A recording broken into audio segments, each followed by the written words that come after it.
Assalamualaikum warahmatullahi wabarakatuh. Perkenalkan, nama saya Asbi Syahbili, mahasiswa program studi Ekonomi Pembangunan, jurusan Ilmu Ekonomi, Fakultas Ekonomi Universitas Negeri Makassar, dengan NIM 199614125. Pada video kali ini, saya akan menjelaskan tentang teori hegemoni ekonomi.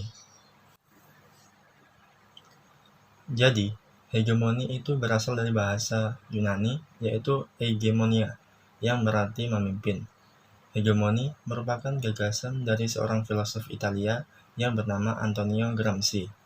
Secara umum, hegemoni adalah sebagai suatu dominasi kekuasaan suatu kelas sosial atas kelas sosial lainnya, melalui kepemimpinan intelektual dan moral yang dibantu dengan dominasi atau penindasan.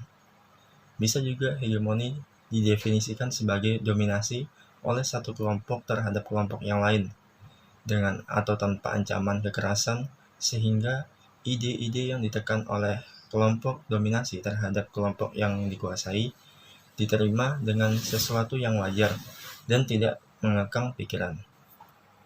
Selanjutnya, menurut Gramsci, ada dua cara dari kelompok yang berkuasa untuk menjalankan kekuasaannya, yaitu dengan cara represif dan persuasif.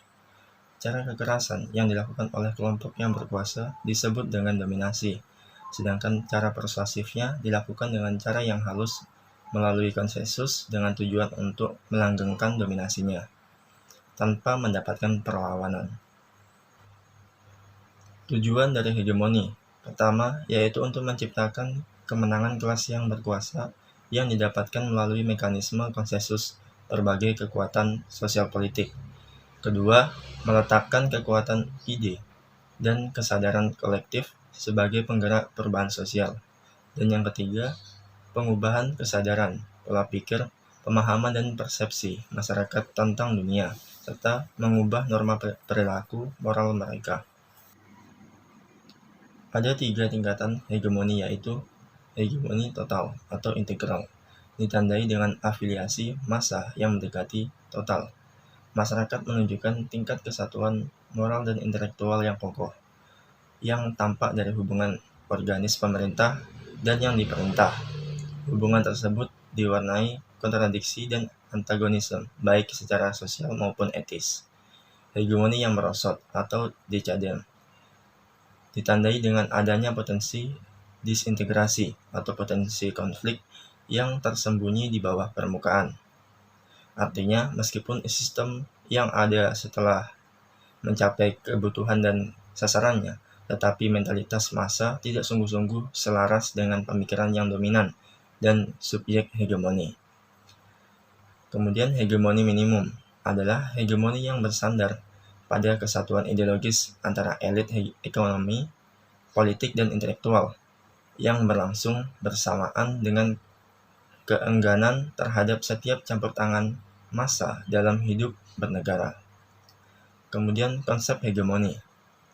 Konsep hegemoni ini dirumuskan oleh Gramsci ketika melihat fenomena yang terjadi pada gereja Katolik Roma.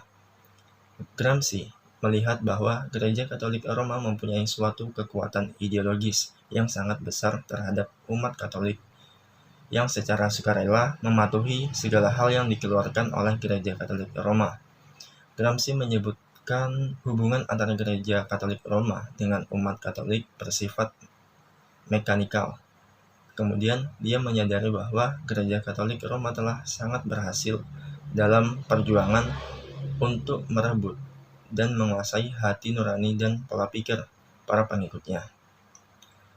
Konsep hegemoni terkait dengan 3 bidang, yaitu ekonomi, negara, dan rakyat. Sebagai kesimpulan, pada video kali ini, yaitu hegemoni suatu kelompok atas kelompok-kelompok lainnya dalam pengertian Gramsci bukanlah sesuatu yang dipaksakan. Hegemoni ini harus diraih melalui upaya-upaya politis, kultural, dan intelektual guna menciptakan pandangan dunia bersama bagi seluruh masyarakat. Mungkin sekian yang dapat saya jelaskan. Kurangnya mohon dimaafkan. Wassalamualaikum warahmatullahi wabarakatuh.